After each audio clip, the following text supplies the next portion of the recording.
Okay, so we're talking about competing.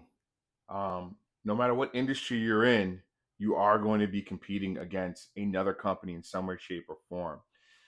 My main service that I offer is website design, email marketing, digital services, and you could throw a rock across the street and probably hit five other guys and girls just like me. So I have to figure out a way to add more value and create.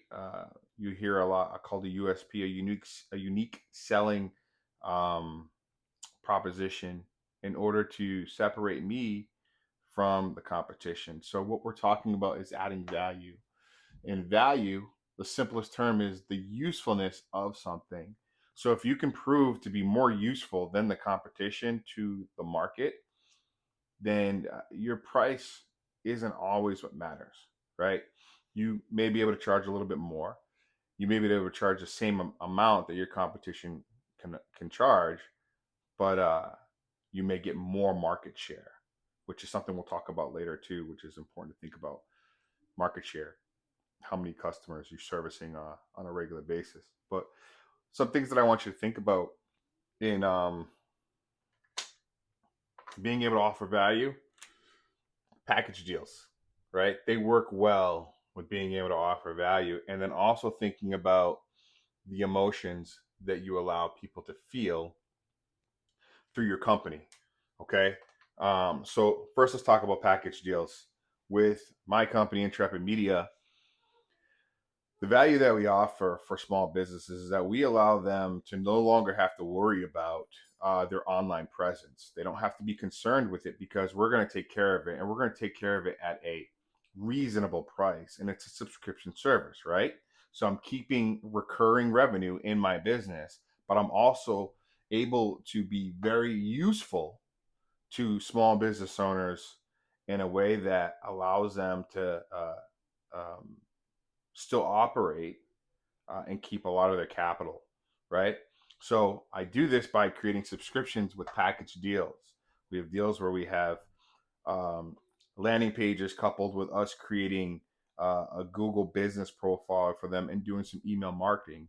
So rather than trying to find three different companies to do this, we do it for them in one package, right? And we keep it very very simple and very basic. And we explain to the our clients and our customers what we're doing, how we're doing it, and we now know that they don't have to worry about it. Well, they know that they don't have to worry about it every single month. We just in the beginning of the month we have a conversation, or we'll send them a video, kind of breaking down what's what and what we're doing and how we're doing it. So it's convenient and it's useful for them, but it also gives them an emotion. The emotion that they feel is a sense of release, not release, relief, right? They feel relieved that they have somebody in their corner that's going to take care of something so important like their internet presence. So when you're thinking about how you're going to close your customer, I don't always want you to think about we need to be the cheapest.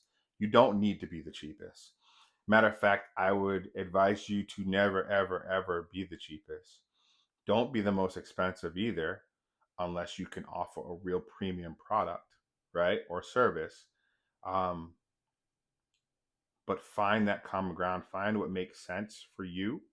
And how you figure that out is first off, you have to know your numbers. You got to know what your cost is, right? And that's a whole nother conversation that we'll have another time. But you have to know what your cost is. And then you have to know at bare minimum, what is it that I can charge for me to at the very least break even? And then from there, we're going to decide on what kind of profit margins you want to have.